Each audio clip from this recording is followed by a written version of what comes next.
Hello बच्चों, खेरा mart GTC classes में आपका स्वागत है। हम लोग मॉडल सेट नंबर 3 पढ़ रहे थे, मैथ का ऑब्जेक्टिव पढ़ रहे थे। आज मॉडल सेट का प्रश्न संख्या 29 से प्रश्न होगा। इससे पहले हमने 28 तक मॉडल सेट का करवा दिए हैं और आज 29 से प्रश्न संख्या होगा। और अच्छे से पढ़िए, मन लगा के पढ़िएगा, क्योंकि एग्जाम 17 फरवरी से आप लोगों का एग्जाम है। और अच्छे से पढ़िए और वीडियो पसंद आए तो लाइक और सब्सक्राइब और शेयर कीजिए अपने दोस्तों के पास, ज्यादा से ज्यादा शेयर कीजिए। तो आज चलते हैं प्रश्न संख्या 29 की तरफ। मेरा 29 नंबर का मेरा प्रश्न है। 29 नंबर का मेरा प्रश्न है कि कह रहा है कि साइन 90 माइनस 1 होगा, किसके बराबर होगा? साइन 90 माइनस 1 जो होता है, मतलब साइन 90 माइनस ए जो होता है, कॉस थीटा कॉस ए के बराबर होगा। यही पूछ रहा है, तो ऑप्शन नंबर ए में होगा इसका आंसर। ऑप्शन नंबर ए होगा इसका आंसर। ठीक है, आप लोगों को बार बार कहते हैं कि आप लोग सूत्र याद रखिए, सूत्र याद रहेगा। आपको 100 एग्जेक्टिव में से 50 को जवाब देना रहता है, आप लोग आराम से बना सकते हैं, कोई दिक्कत नहीं होगा। देखिए ऑप्शन नंबर बी को चेक कर लेते हैं। ऑप्शन नंबर तो ये मेरा आंसर होगा। ऑप्शन नंबर बी में दिया हुआ है, देखिए ऑप्शन नंबर बी में दिया हुआ है। ऑप्शन नंबर बी में दिया है tan। tan किसके बराबर है? tan किसके बराबर होता है? तो देखिए tan किसके बराबर होता है, देखिए cot 90 माइनस ए बराबर इक्वल टू tan ए होता है। तो ऑप्शन नंबर बी तो होगा नहीं। और सी दिया हुआ है, सी में देखिए सब ऑप्शन को आप नोट करते जाइए। सेक दिया हुआ, तो सेक का क्या होता है? कॉसेक 90 माइनस ए बराबर होता है सेक ए होता है। और एगो दिया हुआ फिर कॉसेक, ये तो लिखे दिए तो हो गया। और एक सेक दिया हुआ है, सेक हो गया, कॉसेक हो गया और कॉसेक। अब सेक एक और होता है, देखिए डी में और लिख लीजिए। सेक 90 माइनस ए बराबर होता है कॉसेक होता है, कौशिक ये होगा। ये सूत्र है, आप उसे नोट डाउन कर लीजिए, सूत्र याद रहेगा तभी इस प्रकार के सवाल बनेगा, वरना नहीं बनेगा, जो कि बहुत आसान होता है। चलिए नोट डाउन कीजिए।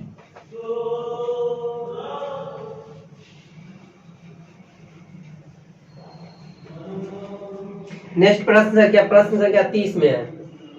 30 प्रश्न का रहा है, निम्नलिखित में से कौन सा सेक के बराबर है? पूछ रहा है निम्नलिखित कौन सेक के बराबर है। तो देखिए पूछ रहा है सेक के बराबर है, तो सेक के बराबर कौन होगा?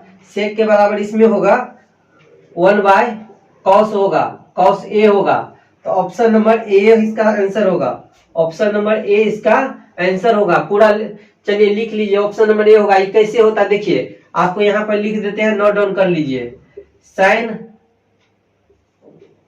चलिए थीटा मानते हैं यहाँ पर, sine theta into cosec theta बराबर 1 होता है।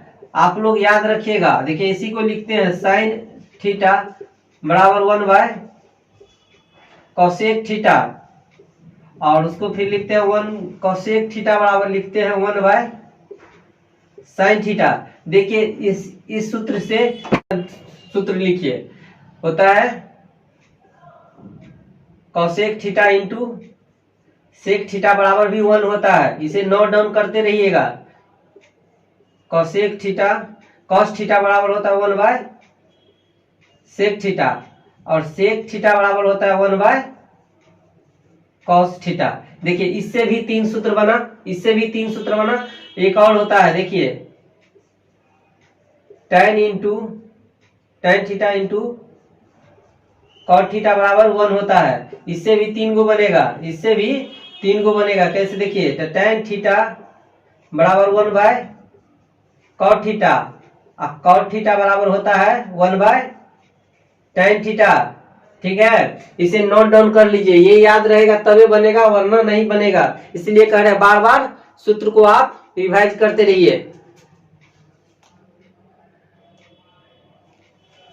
चलिए उसको अब मिटा देते, तो इसका 30 का ऑप्शन नंबर 1 होगा। इसी में से सब कुछ सब लिखा दिए हैं, इसे नोट डाउन कर लीजिए साइड में। चलिए नेक्स्ट प्रश्न है मेरा, देखिए नेक्स्ट प्रश्न है 31 नंबर का प्रश्न है। 31 नंबर का मेरा प्रश्न है कि कह रहा है, देखिए इसमें लिखा हुआ है कॉसेक 44 44 डिग्री बटा सेक 46 डिग्री। आपको बताए थे कि जब दोनों का योग 90 डिग्री हो जाता है तो आंसर 1 होता है, तो इसका आंसर 1 होगा। इसका आंसर 1 होगा। जब 90 डिग्री हो गया, अल्फा प्लस बीटा बराबर जब 90 डिग्री हो गया, तो यानी कि 90 डिग्री होने पर ये आंसर 1 होता है। देखिए कैसे होता है, देखिए यहाँ पर सूत्र लगाएंगे, सेक 90 में से 46 घटाएंगे, सेक 90 डिग्री में से 46 डिग्री घटाएंगे तो कितना बचेगा, यहाँ पर 44 डिग्री बच जाएगा। अब बाई सेक 46 डिग्री क्या हो जाएगा, तो देखिए सेक है तो सेक का क्या होता है, कौसेक का क्या होता है, सेक होता है। सेक 46 डिग्री बचा और बाय 46 डिग्री, दोनों काटेंगे तो कितना आया, 1 आया इसका आंसर। आपको बताए थे ना कि ये जब दोनों का योग मतलब 90 डिग्री आता है, जोड़ने पर 90 डिग्री आता है तो आंसर 1 लगा के आप लोगों को आ जाना है, और नहीं तो देखिए डिटेल में आपको बता दिया। आपको सूत्र याद होना चाहिए। वीडियो पसंद आए तो लाइक और सब्सक्राइब और ज्यादा से ज्यादा अपने दोस्तों में शेयर कीजिए। चलिए नेक्स्ट प्रश्न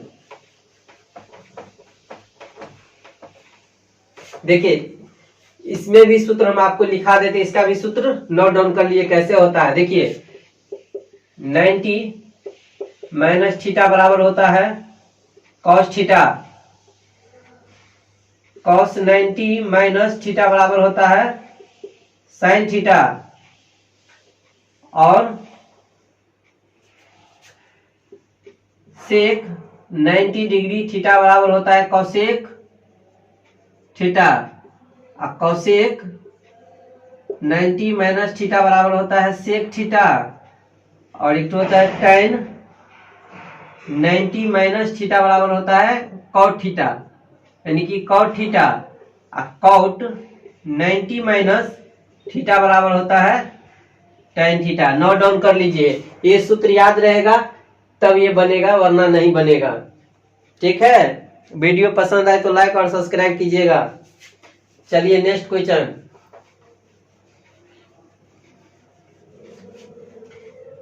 चलिए प्रश्न संख्या 32 में मेरा प्रश्न है कि 2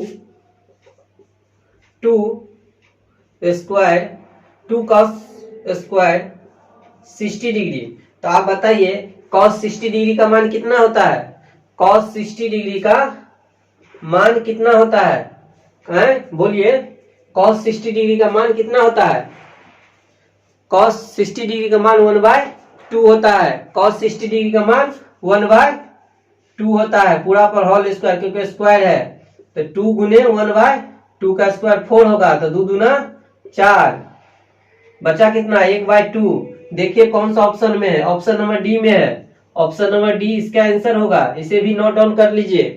अब वीडियो पसंद आए तो लाइक और सब्सक्राइब करिए और ज्यादा से ज्यादा अपने दोस्तों में शेयर कीजिए।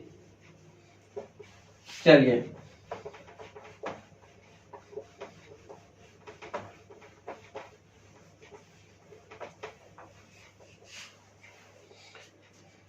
प्रश्न संख्या 33, प्रश्न संख्या 33, साइन स्क्वायर 20 डिग्री। देखिए sine square 20 degree plus sine square 70 degree दिया हुआ है, तो अभी आपको सूत्र इस साइड हम लिखाए थे, sine square 20 degree plus sine square 90 में से कितना घटा लेंगे, 20 घटा लेंगे तो 70 बचेगा ना, तो 90 में से हम 20 डिग्री घटा लेंगे तो क्या बचेगा, साइन स्क्वायर 20 डिग्री प्लस, देखिए ये इसका मतलब बताए थे ना, साइन मतलब बताए थे साइन 90 माइनस थीटा बराबर क्या होता है, कॉस थीटा, बताए थे आप लोगों को, अभी जस्ट लिखाए हैं। ठीक है, तो यही सूत्र लगाएंगे, साइन यही है ना, यही फॉर्म में है, तो लिखेंगे यहाँ पर क्या, कॉस स्क्वायर 20 डिग्री, थीटा की जगह पर 20 डिग्री है। तो आप लोग जानते हैं कि sine square theta plus cos square theta बराबर 1 होता है। तो देखिए यही ना है, थीटा की जगह पर 20 है प्लस थीटा के जगह पर 20 है, सेम है ना, sine square 20 degree plus cos square 20 degree बराबर कितना होगा 1। तो देख लीजिए किस ऑप्शन में है, option number C, option number D में दिया हुआ है, ऑप्शन नंबर डी होगा इसका आंसर। नोट डाउन कर लीजिए। वीडियो पसंद आए तो लाइक और सब्सक्राइब और शेयर कीजिए। चलिए नेक्स्ट प्रश्न।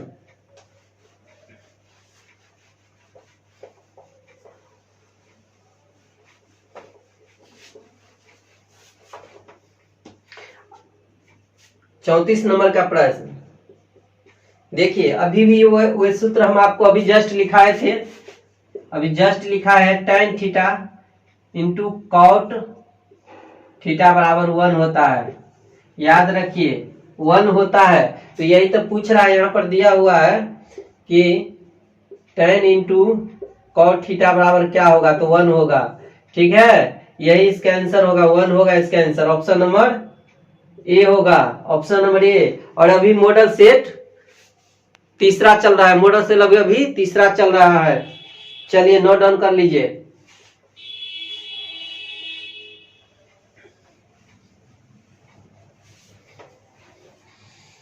प्रश्न संख्या 35।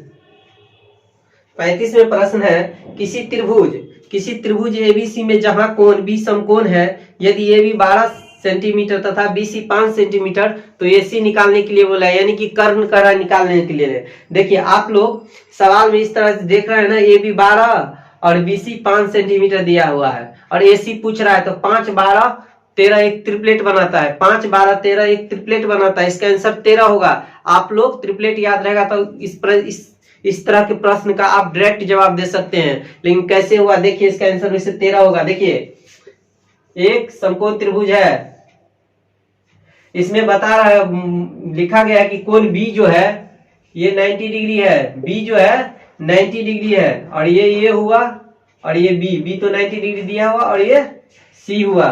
और आगे कह रहा है ए बी, ए और बी दिया है 12 सेंटीमीटर और बीसी 5 सेंटीमीटर दिया है। देखिए 90 डिग्री के सामने के भुजा, 90 डिग्री के सामने के भुजा कर्ण होता है। क्या होता है? कर्ण होता है, और यही कर्ण हमको निकालना है। पूछ रहा है कि एसी क्या होगा, यानी कि एसी क्या होगा। इसलिए हम जानते हैं कि कर्ण बराबर होता है लंब स्क्वायर प्लस आधार स्क्वायर। तो लंब ए बी है, तो A B square plus BC square. A B कितना है 12 स्क्वायर प्लस बीसी कितना है 5 का स्क्वायर। 12 के स्क्वायर कितना होता है 144 प्लस 5 का स्क्वायर 25, दोनों को जोड़ेंगे तो 169 होगा। 169 किसका वर्गमूल है 13 का, तो 13 सेंटीमीटर इसका आंसर होगा, यानी कि कर्ण जो है 13 निकलेगा। तो एक ट्रिपलेट होता है, ट्रिपलेट क्या होता है 5 12 13 एक ट्रिपलेट है। जहां 5 12 रहेगा वहां 13 रहबे करेगा। इसमें से यदि मान लिए कि यहाँ 5 है, एक जगह 13 है, तो मुझे आंसर 12 आएगा, और नहीं तो मतलब कि 5 नहीं रहेगा 12 13 रहेगा, तो यानी कि आंसर 5 आएगा। इस तरह से ट्रिपलेट होता है, ये ट्रिपलेट याद रहेगा, आपका सवाल बनेगा, इसका आंसर 13 होगा। नोट डाउन कर लीजिए। वीडियो पसंद आए तो लाइक और सब्सक्राइब, आप ज्यादा से ज्यादा सब्सक्राइब करवाइए अपने दोस्तों से, और ज्यादा से ज्यादा शेयर कीजिए। चलिए नेक्स्ट प्रश्न।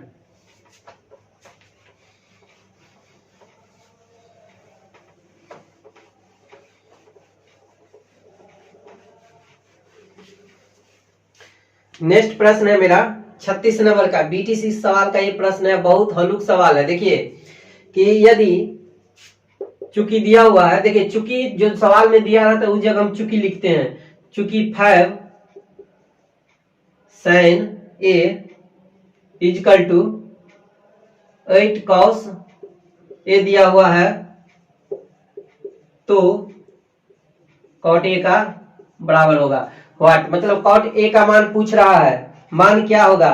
तो देखिए cot a का मान पूछ रहा है ना, तो आप बताइए, इसलिए देखिए इसलिए लिखेंगे sin a बट्टा, देखिए cos तो उधर ले आएंगे, तो cos a बराबर, अब 5 उधर जाएगा तो 5 बट नहीं ये 8, अब 5 नीचे आ जाएगा तो 5 हो गया, यानी कि sin a बाय cos ए बराबर होगा 8/5 हो गया। आप बताए sign A by cos A किसका सूत्र है? तो tan थीटा का सूत्र है। किसका सूत्र है? ये इतना बराबर क्या होता है?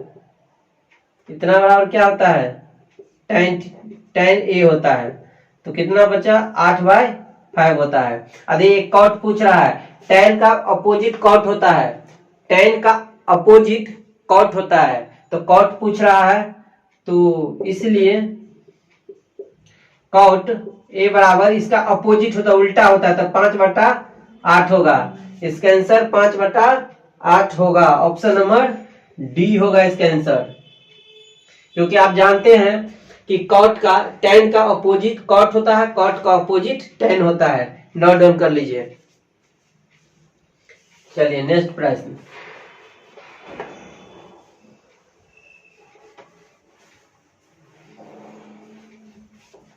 मेरा नेक्स्ट प्रश्न है 37 नंबर का।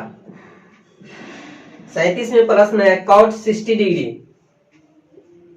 कॉट 60 डिग्री का मान होगा। आपको मान त्रिकोणमिति अनुपात का टोटल मान आपको याद रखिए, नहीं याद नहीं रहेगा आपको एग्जाम हॉल में सवाल नहीं बनेगा, इसीलिए मान आपका याद होना जरूरी है। सभी मान को याद रखिए, समझे ना। कॉट 60 डिग्री पूछ रहा है, कॉट 60 डिग्री का मान होता है 1/√3 होता है। कॉट 60 डिग्री का मान 1/√3 होता है। देखिए ऑप्शन नंबर बी होगा, ऑप्शन नंबर बी इसका आंसर होगा। नोट डाउन कर लीजिए, मान पूरा याद रखिए।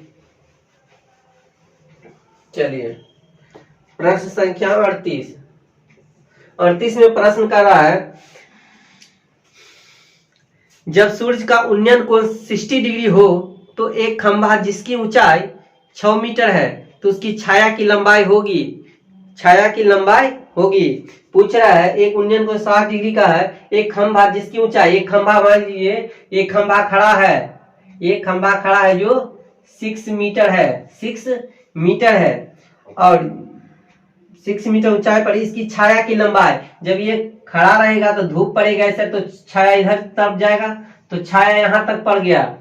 छाया की लंबाई निकालने के लिए बोल रहे हैं, मीटर में कह रहा है, जो कि उन्नयन कोण बना रहा है। ये उन्नयन कोण 60 डिग्री के बना रहा है, ये 90 डिग्री हो जाएगा जब ये, चलिए 60 डिग्री यही पूछ रहा है, यानी कि ये एक्स ये निकालने के लिए बोल रहा है, यानी कि छाया की लंबाई पूछ रहा है। तो आप लोग बताइए, त्रिभुज का तीनों कोणों का योग 180 डिग्री होता है, समकोण त्रिभुज के तीनों कोणों का योग 180 डिग्री होता है। तो देखिए परीक्षा हॉल में उसे ट्रिक से बना देना है, डायरेक्ट आंसर निकाल देना है। देखिए समकोण त्रिभुज में तीनों कोणों का योग 180 डिग्री होता है, तो आप याद रखिएगा जब ये 60 डिग्री हुआ, ये 60 डिग्री हुआ इधर, ठीक, ये क्या होगा, ये ऑटोमेटिक 30 डिग्री होगा तब ना। देखिए 90 डिग्री और फिर 30 और 60 90, तो यानी कि 180 डिग्री, तो ये 30 डिग्री हुआ। आप ये 30 डिग्री हुआ, ठीक है। एक कॉन्सेप्ट आप याद रख लीजिए कि देखिए ट्रिक से कैसे बनाएंगे। देखिए जब ये 60 डिग्री दिया रहेगा ना, ये जब ये 60 डिग्री रहेगा तो ये होगा 30 डिग्री, जब ये 60 डिग्री रहेगा तो ये होगा 30 डिग्री। अब देखिए 60 डिग्री के सामने का भुजा a√3 होता है, याद रखिएगा, ये आपको याद रखना पड़ेगा। 60 डिग्री के सामने का भुजा a√3 होता है, और 30 डिग्री के सामने का भुजा a होता है, और 90 डिग्री के सामने का भुजा 2a होता है। ठीक है, ये याद रहेगा तब ये बनेगा, ये याद रहेगा तब ये बनेगा। देखिए तो कैसे होता है, देखिए आप तो जान गए ना कि 60 डिग्री के सामने a√3 होता है, तो a√3 हुआ। देखिए तो a√3 बराबर 6 तो दिया हुआ है, तो a का मान यहां से निकलेगा 6√3, हरों का प्रमेयकरण कर लेंगे, √3 से नीचे ऊपर गुना कर लेंगे, तो क्या बचेगा √3, 6√3, देखो √3 को गुना करेंगे तो 3 होगा, और 3 दूना 6, कितना बचा 2√3। यही इसका आंसर होगा, क्योंकि देखिए 30 डिग्री के सामने हम क्या बोले थे कि a होता है, तो यही a का मान पूछ रहा है ना, यही ए का मान पूछ रहा है, तो ए का मान तो निकल गया। और यदि यदि ये पूछता है तो इसको 2 से गुना कर देते, तो कितना हो जाएगा, 2 से इसको गुना करेंगे तो 4√3 इसका आंसर होगा। ठीक है, तो यही पूछ रहा था। ऑप्शन नंबर 1 होगा। ऑप्शन नंबर देख लेते, ऑप्शन नंबर सी होगा इसका आंसर। ऑप्शन नंबर सी इसका आंसर होगा। तो ट्रिक से ऐसे बनाइएगा, और इसे नहीं समझे, ट्रिक से नहीं समझे तो ऐसे देखिए, लेकिन वैसे समझ गए होंगे, इसे नोट डाउन कर लीजिए पहले, उसके बाद आपको डिटेल में भी बताते हैं कैसे होता है। चलिए वीडियो को पॉज करके रोक के उसे नोट डाउन कीजिए। चलिए देखते हैं, देखिए डिटेल में कैसे बनता है। देखिए चलिए 38 नंबर का प्रश्न सा देखिए, इस 60 डिग्री के सामने वाला भुजा लंब होता है, 60 डिग्री के सामने वाला भुजा लंब होता है, और ये आधार होता है, ये आधार होता है। तो हम लगाएंगे tan 60 डिग्री बराबर, tan थीटा बराबर क्या होता है, लंब बट्टा आधार होता है। ठीक है, tan 60 डिग्री के मान कितना होता है, √3 होता है, बिल्कुल होता है। tan 60 डिग्री के मान √3 होता है। और देखिए लंब कितना दिया, 6 मीटर, तो यहाँ 6 हुआ। आधार कितना हम x माने हैं, तो x लिख लिए। अब इसको तो √3 को x से गुना करेंगे तो कितना होगा, √3x बराबर 6, यहाँ x बराबर लिखें 6√3। हरों का प्रमेयकरण कर लेंगे, कर लिए ना, तो क्या 6√3 हुआ, अब बाय 3, 3 दूना 6, यानी कि 2√3 इसका आंसर हुआ। देखे मतलब छाया की लंबाई कितना निकल गया, 2√3। तो देखिए ट्रिक से भी निकला था और इससे भी निकला था। आप दोनों विधि सीख लिए। चलो अब इसे नोट डाउन कीजिए।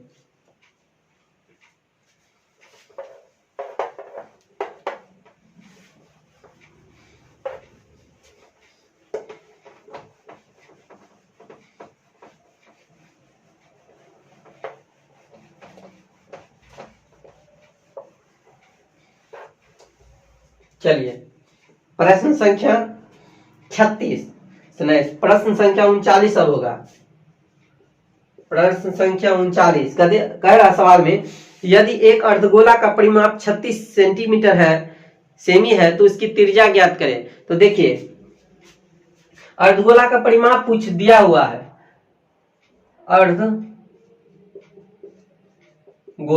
अर्धगोला का परिमाप कितना दिया है, 36 cm दिया हुआ है। एक आप यहाँ पर एक सूत्र याद रखिए, अर्धगोला का परिमाप बराबर होता है। देखिए आपको ट्रिक से यदि बनाना है तो गोला का परिमाप याद रखिएगा। यदि ट्रिक से बनाना है तो गोला का परिमाप आप याद रखिएगा 36/7 × r²। ठीक है, ये आप याद रखिए। गोला का यदि परिमाप निकालना है तो ये याद रखिए,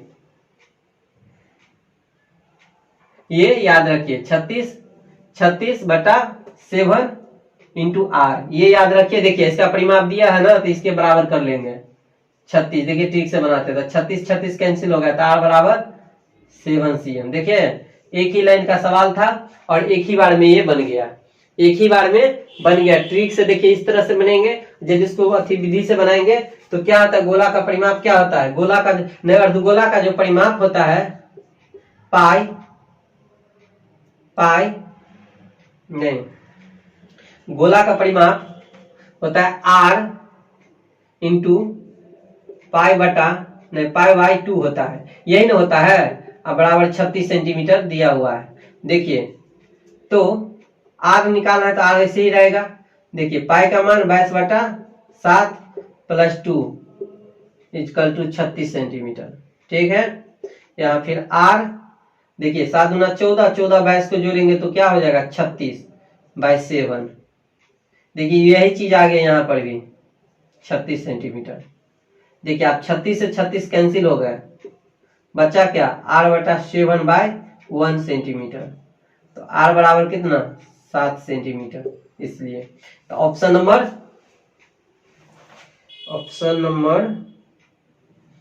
39 नंबर, ऑप्शन नंबर बी होगा।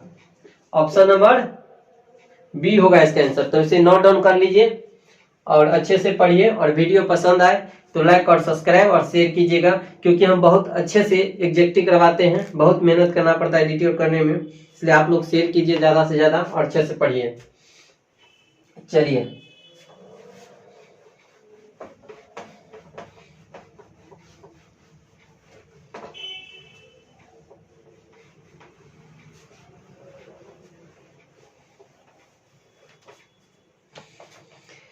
अब प्रश्न संख्या 40। किसी भी प्रश्न को बनाने के लिए आपका फॉर्मूला याद रखना जरूरी है। जब फॉर्मूला आप लोगों को याद नहीं रहेगा तो आपका सवाल नहीं बनेगा, इसलिए बार बार कह रहे हैं फॉर्मूला आप लोग याद रखिए। एग्जाम से पहले टोटल फॉर्मूला को याद करके जाइए। फॉर्मूला याद रहेगा तो यूं ही आप 50 क्वेश्चन बना दीजिएगा। 100 में 50 क्वेश्चन बनाना बहुत बड़ी बात नहीं, बहुत छोटी सी बात है, आराम से बना सकते हैं, 50 में 50 ला सकते हैं। चलिए 40 नंबर, वृत्त का क्षेत्रफल दिया हुआ है। देखिए वृत्त का क्षेत्रफल दिया है 154 सेंटीमीटर स्क्वायर दिया है, 154 सेंटीमीटर स्क्वायर। आप बताइए यहाँ पर यदि हमको इसका सूत्र नहीं याद रहेगा तो हम कैसे बनाएंगे। इसमें पूछ रहा है इसकी त्रिज्या ज्ञात करने के लिए, अथी व्यास कह रहा है ज्ञात करने। यदि हम यहाँ पर मेरा इस सूत्र याद नहीं रहेगा तो हम इसको कैसे निकालेंगे। इसलिए बार बार कहते हैं सूत्र याद कीजिए। सूत्र याद रहेगा तो इस प्रकार का सवाल आपको बनेगा ही बनेगा।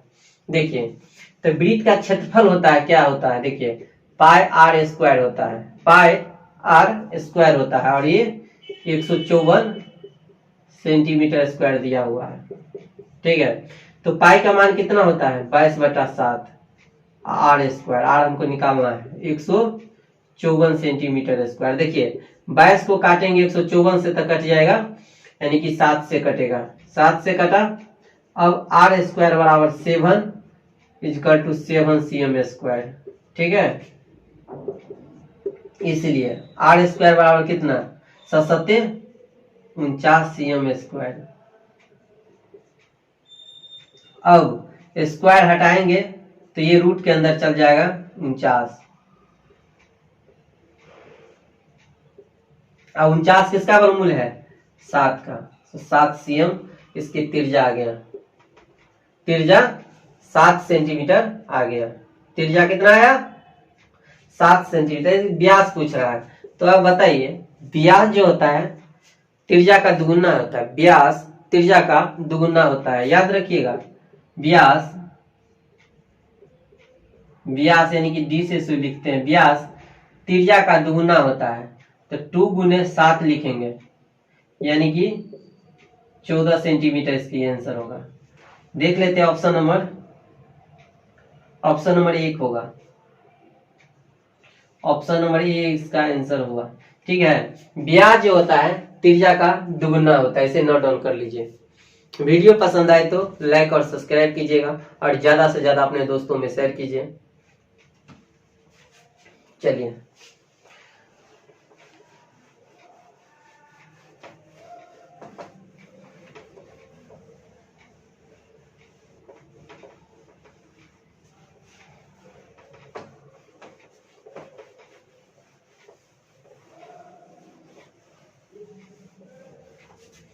नेक्स्ट प्रश्न, प्रश्न संख्या 41। 41 नंबर प्रश्न है, एक बेलन का व्यास 28 cm है। एक बेलन का व्यास दिया है 28 cm, तो व्यास जो होता है त्रिज्या का आधा होता है, व्यास त्रिज्या का आधा होता है, तो 28/2 करेंगे तो कट जाएगा, यानी कि 14 सेंटीमीटर, यानी कि व्यास त्रिज्या जो मेरा निकला, त्रिज्या निकला 14 सेंटीमीटर। ठीक है, ऊंचाई दिया हुआ है, ऊंचाई दिया हुआ है 20 सेंटीमीटर। ठीक है, ऊंचाई 20 सेंटीमीटर है, तो बेलन के वक्र पृष्ठ का क्षेत्रफल निकालना है। तो बेलन के वक्र पृष्ठ का क्षेत्रफल क्या होता है, देखिए यहाँ भी सूत्र याद नहीं रहेगा तो कैसे बनाएंगे। बेलन का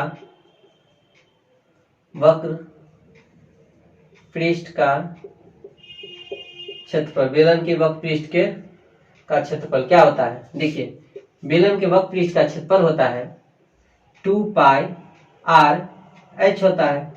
तो आप याद रखिए बेलन का वक्र पृष्ठ का क्षेत्रफल होता है 2 पाई आर एच होता है। तो देखिए 2 तो है ही यहाँ पर, आंसर देख लेते हैं, पाई में नहीं है। तो देखिए 22/7 होगा। आर कितना निकाले हैं, देखिए 14, और एच कितना है 20 सेंटीमीटर स्क्वायर होगा। देखिए 7 दूना 14 हुआ, 2 दूना 4, 4 दूना 8, 8 दूना 16, लास्ट में 6 वाला आंसर होगा, और एक 0 60 वाला होगा आंसर। देख लेते हैं ऑप्शन नंबर 17 होगा, यानी बी होगा, यानी कि 1760 centimetre answer option number B होगा इसका आंसर। ठीक है, तो इसे नोट डाउन कर लीजिए, और वीडियो पसंद आए तो लाइक और सब्सक्राइब कीजिए, और ज्यादा से ज्यादा अपने दोस्तों में शेयर कीजिए।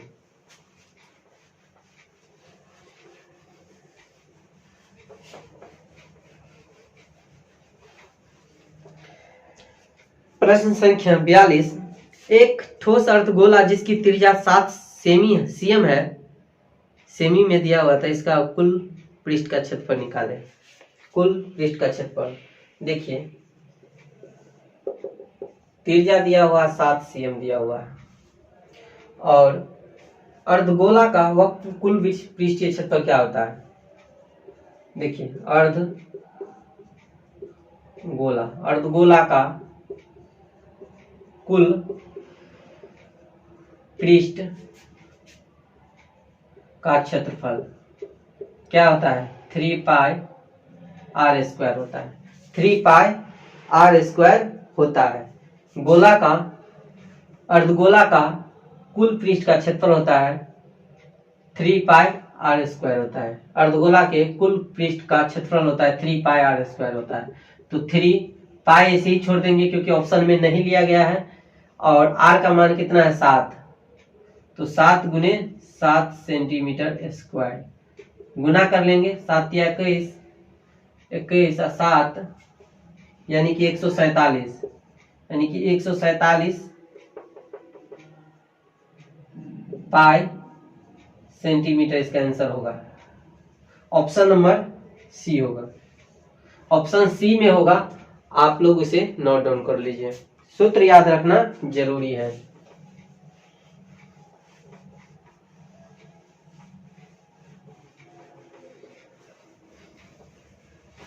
चलिए प्रश्न संख्या 43 प्रश्न है, दो वृत्तों की त्रिज्या का अनुपात। देखिए दो वृत्तों की त्रिज्या का अनुपात, दो वृत्त की जो त्रिज्या है R1 और R2 का अनुपात दिया हुआ है, यानी कि 2:3 दिया हुआ है, और इसके क्षेत्रफलों का अनुपात क्या होगा, इसके क्षेत्रफलों का अनुपात क्या होगा। देखिए त्रिज्या का अनुपात दिया है, वृत्त के क्षेत्रफल का अनुपात पूछे है, तो वृत्त के क्षेत्रफल क्या होता है, वृत्त का जो क्षेत्रफल होता है, वृत्त का क्षेत्रफल जो होता है पाई आर स्क्वायर होता है। तो देखिए ऐसे ही लिख लेंगे, पाई आर स्क्वायर 1, अनुपात लिख लेंगे पाई आर स्क्वायर 2 का स्क्वायर। देखिए पाई पाई कैंसिल हो गया, R1 का मान कितना है 2 का स्क्वायर, और R2 का मान कितना है 3 का स्क्वायर। स्क्वायर करेंगे तो 4:9 होगा, 4:9 होगा answer option number B, option number B होगा आंसर। इसे नोट डाउन कर लीजिए, इसे नोट डाउन कर लीजिए। चलिए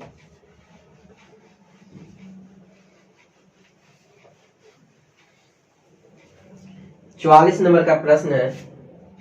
44 नंबर सूत्र पूछा है, यदि किसी त्रिज्यखंड के केंद्रीय कोण की माप थीटा तथा त्रिज्या r है तो चाप की लंबाई क्या होगी। तो चाप की लंबाई होगी 2 पाई r थीटा बाय 360 डिग्री होता है, यही इसका आंसर होगा। ऑप्शन नंबर ए होगा इसका आंसर। ठीक है, इसे नोट डाउन कर लीजिए, ऑप्शन नंबर ए होगा इसका आंसर। आप इसीलिए कहते बार बार आप सूत्र याद कर लीजिए, सूत्र याद रहेगा तो आपको इसे बन जाएगा। प्रश्न संख्या 45 में प्रश्न है कि मध्यिका पूछ रहा है। मध्यिका निकालने के लिए देखिए 2 3 4 5 6 दिया हुआ है, मध्यिका पूछ रहा है। मध्यिका निकालने के लिए सबसे पहले आरोही या अवरोही क्रम में सजाना पड़ता है, आरोही या अवरोही क्रम में सजाना पड़ता है मध्यिका निकालने के लिए। ठीक है, तो देखिए इसमें आरोही क्रम में पहले से सजा हुआ है, पहले बार छोटा, इसके बड़ा, फिर बड़ा, फिर बड़ा बड़ा, यानी मतलब आरोही क्रम में पहले से है, आरोही क्रम में ये पहले से है, एग्जेक्टिव है। और इसका जब आरोही क्रम में पहले से है तो उसको काउंटिंग कर ले, 1 2 3 4 5, यानी कि n बराबर कितना हुआ, 5 हुआ। n क्या, 5 क्या है, विषम संख्या है, विषम संख्या यानी कि ओड है, ओड नंबर है, ठीक है। ये 5 विषम संख्या है। तो जब ओड नंबर आता है तो मध्यिका निकालने के लिए सूत्र होता है, मध्यिका m से सूचित कर बराबर सूत्र होता है n+1/2, वहां चर होता है ना, यही ना होता है। जब n जो है 5 हो, विषम संख्या हो, तो ये सूत्र होता है। तो कैसे निकालेंगे, देखिए उस पर बैठा लेंगे, n का मान 5 है, प्लस 1/2 कर लेंगे, बराबर 6/2 करेंगे, काटेंगे तो 3 हुआ। यानी कि तीसरा पद वाला इसका आंसर होगा, यानी कि तीसरा पद वाला इसका आंसर होगा। तो देखिए 1 2 3, 3 नंबर में क्या है, 4 है, 3 नंबर में 4 है, तो मध्यिका, मध्यिका m बराबर कितना होगा, 4। क्योंकि ये तीसरा पद आया ना, तो चर मान में देखेंगे 1 2 3, तीसरा नंबर का 4 है, तो 4 वाला इसका आंसर होगा, 4 इसका आंसर होगा। ऑप्शन नंबर देखा जाए तो बी में है, बी वैसे नोट डाउन कर लीजिए।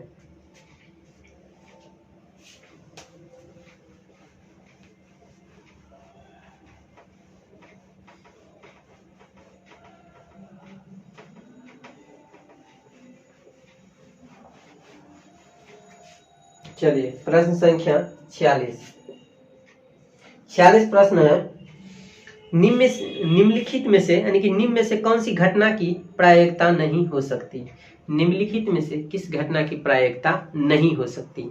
देखिए प्रायिकता नहीं हो सकती, किसकी किसकी प्रायिकता नहीं होती, जिसका आंसर जो है देखिए नहीं हो सकती, जो देखिए नोट लिखिए, कई बार लिखा दिए हैं, अभी फिर लिख दीजिए। प्रायिकता का मान वही होगा, देखिए 0 से छोटा तथा 1 से बड़ा नहीं होगा, ठीक है। प्रायिकता का जो मान है 0 से छोटा तथा 1 से बड़ा नहीं होगा, 1 से बड़ा नहीं होगा। तो देखिए ये ऑप्शन में देखते मात्र आपको पता चल जा रहा है कि 1.5 नहीं होगा, क्योंकि 1 से बड़ा है, 1 से बड़ा है, तो कौन नहीं होगा, ऑप्शन नंबर ए बी नहीं होगा। ऑप्शन नंबर बी जो है 1.5 है, नहीं होगा, यही इसका आंसर होगा। ऑप्शन नंबर बी नहीं होगा। आपको बोल दिए 0 से छोटा तथा 1 से बड़ा नहीं हो सकता, तो देखिए 0 से बड़ा कौन है, 0.9 भी है, 0.7 भी है, 0.8 भी है, जो 0 से बड़ा है, ठीक है। लेकिन 0 से तो छोटा नहीं है, तो इसलिए ये सब होगा। लेकिन 1.5 जो है 1 से बड़ा हो जाता है, इसीलिए नहीं होगा। 1 होता है, 1 से बड़ा नहीं होता है प्रायिकता। नोट डाउन कर लीजिए।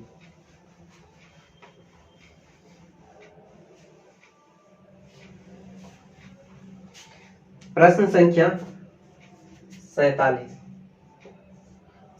कर रहा है, वर्ग अंतराल दिया हुआ है 10 से 20 का वर्ग चिन्ह कह रहा है निकालने के लिए।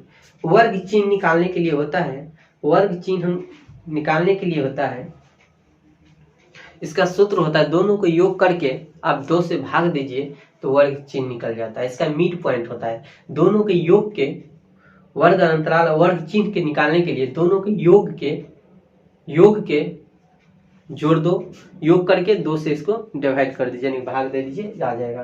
तो देखिए सूत्र लिख लीजिए, वर्ग चिन्ह निकालने के सूत्र होता है 1/2 उच्च सीमा प्लस निम्न सीमा होता है, ठीक है। ये तो वर्ग अंतराल है, तो देखिए 1/2 कुछ क्या है 20 प्लस 10 जोड़ेंगे तो कितना हो 1/2 गुने ये कितना हो जाएगा 30, 15 दूना 30 यानी कि कितना आ जाएगा 15 आ जाएगा इसका वर्ग चिन्ह। वर्ग चिन्ह कितना आ जाएगा 15 आ जाएगा। ऑप्शन नंबर डी होगा, ऑप्शन नंबर डी होगा। परीक्षा हॉल में आप डायरेक्ट दोनों को जोड़िएगा और 2 से भाग दीजिएगा, वही वो वर्ग चिन्ह हो जाएगा। चलिए वीडियो नोट डाउन कीजिए और वीडियो पसंद आए तो लाइक और सब्सक्राइब कीजिए, ज्यादा से ज्यादा अपने दोस्तों में शेयर कीजिए और सब्सक्राइब करवाइए। चलिए नेक्स्ट प्रश्न है मेरा 46 नंबर, नहीं 46 में 47 हो गया, 48 नंबर का मेरा प्रश्न है। कह रहा है किसी आलेख चित्र में माध्यिका ज्ञात किया जा सकता है। माध्यिका आयत से ज्ञात हो सकता है? नहीं, माध्यिका आयत से हम कभी नहीं ज्ञात कर सकते हैं। बारंबारता बहुभुज से ज्ञात कर सकते हैं, कभी नहीं ज्ञात कर सकते माध्यिका। लेकिन तोरण से हम माध्यिका हम ज्ञात कर सकते हैं, इसीलिए इसका आंसर नंबर सी होगा, तोरण होगा इसका आंसर। इसका आंसर तोरण होगा, नोट डाउन कर लीजिए, यही इसका आंसर होगा तोरण। ऑप्शन नंबर सी होगा इसका आंसर। अब वीडियो पसंद आए तो लाइक और सब्सक्राइब कीजिए, ज्यादा से ज्यादा अपने दोस्तों में शेयर कीजिए और अच्छे से मन लगा के पढ़िए। और जिसके पास ये बुक नहीं है, आपका डिस्क्रिप्शन बॉक्स में इसका लिंक आपको मिल जाएगा और कमेंट बॉक्स में भी इसका पीडीएफ मिल जाएगा और टेलीग्राम पर भी मिल जाएगा, ठीक है। तो वहां से आप इसका पीडीएफ डाउनलोडिंग कर लीजिएगा।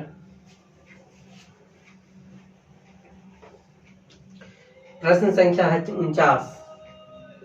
49 प्रश्न है। एक पासे को एक बार फेंकने पर 5 आने की प्रायिकता क्या होता है? एक पासे को एक बार फेंकने पर 5 आने की प्रायिकता कितनी होगी? देखिए पासा जो होता है, पासा में अंक जो होता है 1 से 2 3 4 5 6 तक निर्धारित होता है। पासा में अंक जो है 1 से लेके 6 तक निर्धारित हो सकता है। तो अनुकूल परिणाम कितना आ सकता है? पूछ रहा है 5 पासा में कितनी बार है? 5 तो एक ही बार है। तो अनुकूल परिणाम जो होता है, अनुकूल परिणाम को हम n ई से लिखते हैं। अनुकूल परिणाम को हम n ई से लिखते हैं। कितना बार आ सकता है? 5। एक बार फेंकेंगे तो 5 एक ही बार ना आएगा, 2 बार थोड़ी ना आ जाएगा, क्योंकि पासा में एक ही 5 है। तो एक बार यदि फेंकेंगे तो 5 ही आएगा, मतलब कि एक ही बार आएगा। तो अनुकूल परिणाम होगा 1, ठीक है। कुल परिणाम कितना होगा? कुल परिणाम को NS से लिखते हैं, NS से लिखते हैं। कुल परिणाम देखिए 1 2 3 4 5 6 है, कुल परिणाम 6 है। तो पूछ रहा है कि 5 आने की प्रायिकता क्या होगी, घटना क्या होगी? तो प्रायिकता ई की आने की घटना तो क्या होता है? अनुकूल परिणाम बटा कुल परिणाम बटा कुल परिणामों का योग होता है। तो देखिए कितना है, कुल परिणाम होता है 1/6 है। तो ऑप्शन नंबर बी होगा इसका आंसर, ऑप्शन नंबर बी होगा। चलिए इसे नोट डाउन कर लीजिए। वीडियो को रोक करके डाउनलोडिंग लोड कर लीजिएगा, मतलब कि नोट कर लीजिएगा कॉपी पे। अब चलते हैं प्रश्न संख्या 50 में है प्रश्न संख्या।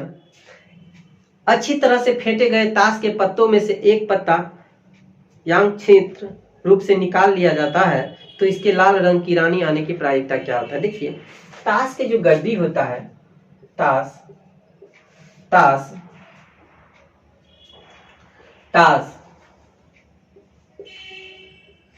ताश की गड्डी में कुल 52 पत्ता होता है। ताश की गड्डी में कुल 52 पत्ता होता है। ताश की गड्डी में कुल 52 पत्ता है, जिसमें लाल रंग रेड, लाल जो रंग की जो रानी होती है जो 4 होता है, ठीक है। तो ये क्या निकला मेरा? अनुकूल परिणाम। तो अनुकूल परिणाम कितना है? हो गया 4। इसको लिखेंगे अनुकूल परिणाम, n ई लिखेंगे। अनुकूल परिणाम कितना है? 4 है। तो लिखेंगे ई प्रायिकता ई की घटना बराबर क्या होता है? अनुकूल परिणाम बट्टा होता है NS, मतलब कुल परिणाम कितना हो सकता है। तो देखिए अनुकूल परिणाम तो 4 है, लेकिन टोटल कितना हो सकता है 52 52 होगा। 13 चौका 52 यानी कि 1/13 इसका आंसर होगा। ऑप्शन नंबर ए होगा। ऑप्शन नंबर ए में इसका आंसर होगा। इसे नोट डाउन कर लीजिए और वीडियो पसंद आए तो लाइक और सब्सक्राइब कीजिएगा और ज्यादा से ज्यादा अपने दोस्तों में शेयर कीजिए।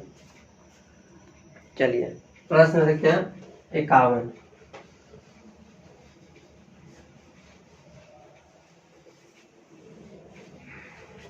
प्रश्न संख्या 51 देखिए लिखा हुआ है, दिया हुआ tan स्क्वायर 60 डिग्री। आपको बोले इसका मान क्या होगा, तो इसका मान निकालने का आपको बताया है। tan 60 डिग्री का मान √3 होता है। tan 60 डिग्री का मान क्या होता है, √3 होता है। तो √3 का स्क्वायर होगा, क्या हो जाएगा √3 का स्क्वायर कितना, स्क्वायर करेंगे तो स्क्वायर से रूट कट जाता है तो कितना बचेगा 3 बचेगा। ऑप्शन नंबर बी होगा। ऑप्शन नंबर बी होगा, इसे नोट डाउन कर लीजिए।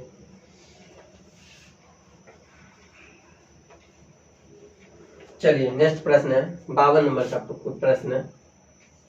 प्रश्न कर रहा है, किसी वृत्त के बाह्य बिंदु से 2 स्पर्श रेखा खींची गई है जो PA तथा PB की खींची गई। यदि PA 4 सेमी है तो PB की लंबाई क्या होगी। देखिए एक वृत्त है, इसकी बाह्य बिंदु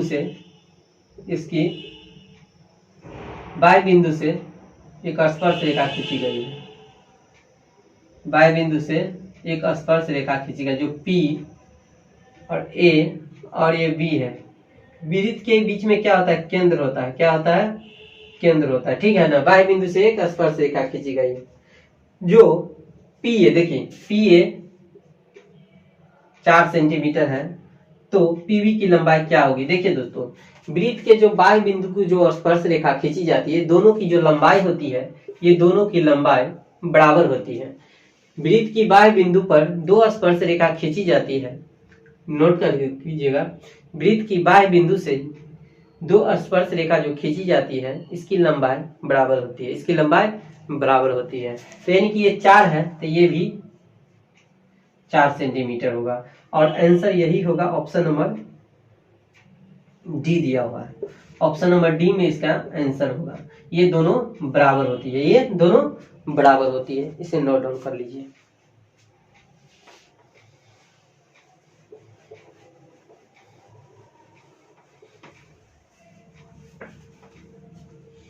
प्रश्न संख्या 53 प्रश्न है, निम्न में से किस द्विघात बहुपद के शून्यकों का योग -3 तथा गुणनफल 2 दिया हुआ। देखिए अल्फा प्लस बीटा -3 दिया हुआ है और अल्फा इंटू बीटा बराबर 2 है। तो देखिए द्विघात समीकरण बराबर एक सूत्र होता है, द्विघात समीकरण बराबर सूत्र होता है x² plus alpha plus beta into x plus alpha into beta होता है ना। x क्या होता है, x² होगा प्लस अल्फा इंटू बीटा कितना दिया -3x plus alpha into beta 2 दिया, क्या हो जाएगा तो x²। देखिए इसको माइनस आते ही प्लस हट जाएगा तो -3x प्लस 2। देख लीजिए ऑप्शन किसमें, ऑप्शन नंबर डी में दिया हुआ है। ऑप्शन नंबर डी होगा इसका आंसर। ये सवाल बहुत बार रिपीट किया हुआ है, बहुत बार ये सवाल रिपीट किया है, तो आप लोग अच्छे से पढ़िए तो आपका एक भी एग्जेक्टिव नहीं छूटेगा। चलिए नेक्स्ट प्रश्न।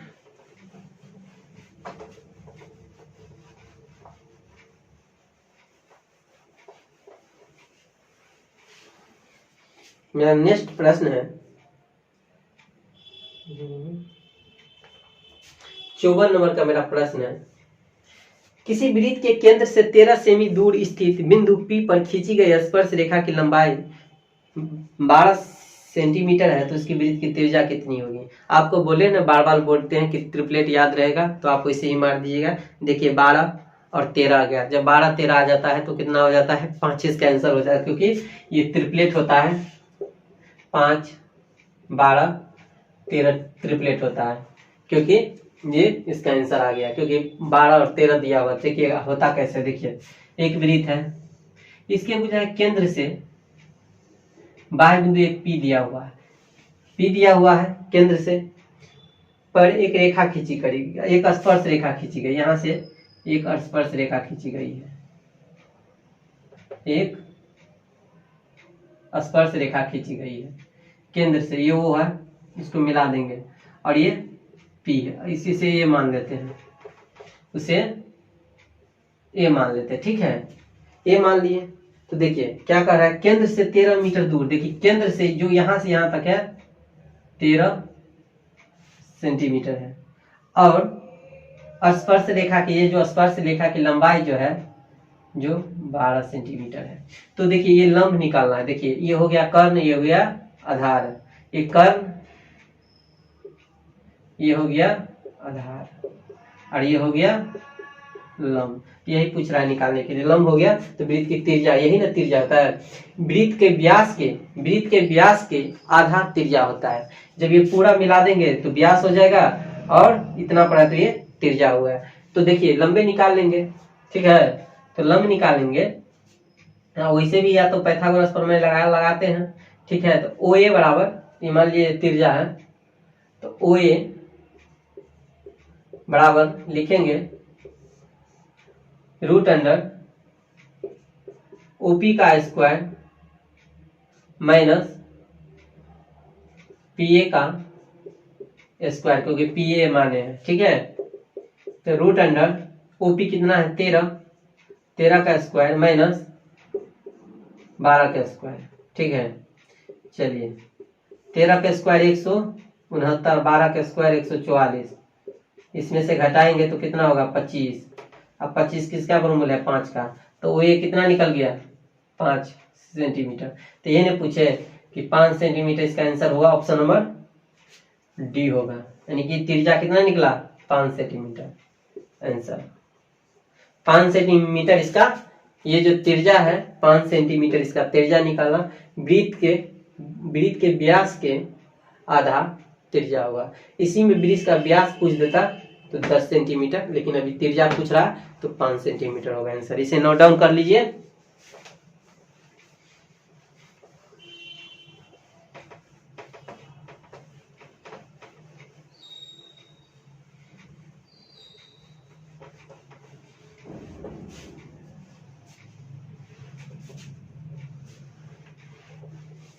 चलिए नेक्स्ट प्रश्न है मेरा कि 55 नंबर का प्रश्न है, कह रहा है दो बेलन की त्रिज्या के अनुपात, दो बेलन के त्रिज्या जो है, दो बेलन के त्रिज्या का अनुपात दिया हुआ है, दो बेलन के त्रिज्या का अनुपात दिया है, तो इसके अनुपात आयतन का अनुपात पूछा है। देखिए दो बेलन है जिसके एक त्रिज्या R1 मान लेते हैं, R2 मान लेते हैं, इसका त्रिज्या का अनुपात दिया है 2:3 दिया हुआ है, और इसकी ऊंचाइयों का अनुपात H1 मान लेते हैं, H2 उसको भी मान लेते हैं, इसका अनुपात दिया है 5:3 दिया हुआ, ठीक है ना।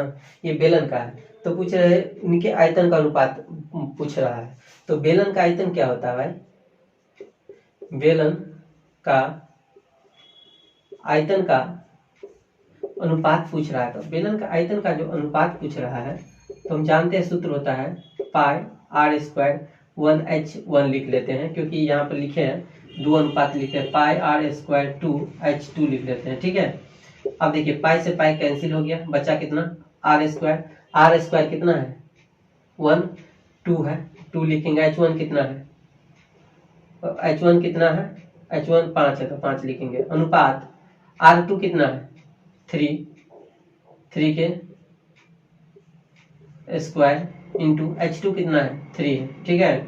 अब ये हो गया 4 गुने 5 अनुपात 3 3 9 गुने 3 कितना हो जाएगा 20 अनुपात 27, 20 अनुपात 27। देखते हैं ऑप्शन में है कि नहीं 20 अनुपात 27, हाँ ऑप्शन नंबर बी में है, ऑप्शन नंबर बी में दिया हुआ, लेकिन देखते हैं कटता भी है, नहीं कटेगा, नहीं कटेगा, 20 अनुपात 27 होगा इसका आंसर, 20 अनुपात 27 इसका 56। इसमें पूछ रहा है कौन इस निम्नलिखित में कौन द्विघात समीकरण नहीं है? तो देखिए इसमें तो आप द्विघात सब आप समझवे करते हैं, तो द्विघात समीकरण डी नहीं होगा, क्योंकि देखिए ये एक्स स्क्वायर प्लस 1 स्क्वायर दिया हुआ है, अब इक्वल टू 2 दिया है, देखिए ये नहीं होगा। देखिए उसको गुना करेंगे तो 4 होगा प्लस 1, इसको करेंगे इस साइड करेंगे तो 2x स्क्वायर हो जाएगा। ठीक है, इस तरह से होगा, ये द्विघात समीकरण नहीं है, इसलिए ये ऑप्शन नहीं होगा, ऑप्शन नंबर डी होगा आंसर। बाद बाकी किसी को भी आप चेक करते हैं, सब द्विघात समीकरण है।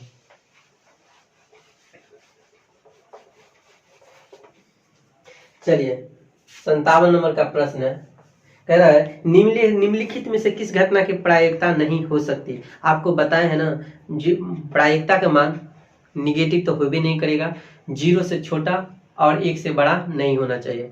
प्रायिकता का मान 0 से छोटा और 1 से बड़ा नहीं होना चाहिए, तो ऑप्शन में हम देख रहे हैं 3.5 दिया है, ये प्रायिकता का मान नहीं होगा, ऑप्शन नंबर ए होगा, 3.5 नहीं होगा, नहीं होगा। बाद बाकी सब हो जाएगा, आप चेक कर लीजिएगा। चलिए नेक्स्ट क्वेश्चन, प्रश्न संख्या 58। प्रश्न संख्या 58 में है कि दो संख्या ए और 18 का लस 18 है और मस दिया हुआ है 36 और 2 दिया, तो ए का मान पूछ रहा है। तो हम जानते हैं दो संख्या का, देखिए ये 18 बराबर होता है, दिया हुआ 36 गुने 2 दिया हुआ है, तो 18 दूना 36 होगा, ए बराबर 4 होगा इसका आंसर, ऑप्शन नंबर सी होगा इसका आंसर, ऑप्शन नंबर सी होता है। देखिए सूत्र होता है, फॉर्मूला होता है, प्रथम संख्या गुने सेकंड संख्या बराबर लस गुने मस होता है, ये सूत्र होता है। इसी पर बैठा दिए हैं, क्योंकि ये सबका मान दिया है। एक संख्या निकालना था, दूसरी संख्या 18 दिया हुआ है, लस 18 दिया है, मस 2 दिया है, और काट कुट कर दिया, इसका आंसर आ गया। चलिए तो इसे नोट डाउन कर लीजिए।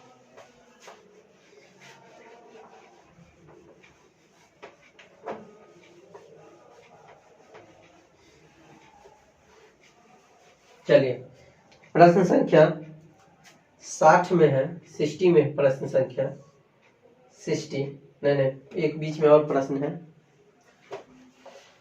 प्रश्न संख्या 59 है। देखिए ये तो सूत्र है 59 number, sine square plus cos square theta बराबर 1 होता है, ऑप्शन नंबर 1 होगा, ऑप्शन नंबर ए होगा इसका आंसर। यही तो पूछ रहा था, ये तो हल्लू के प्रश्न था, सूत्र कई बार लिखा दिए हैं।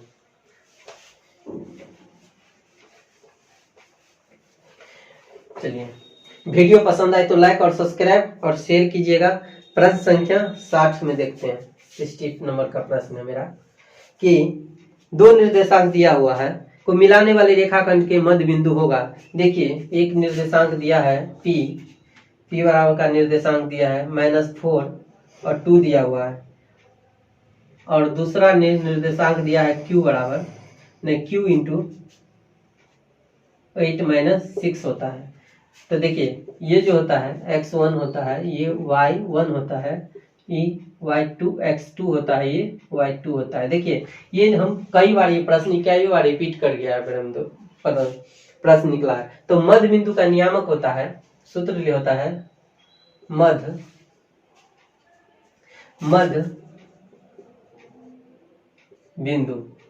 बिंदु का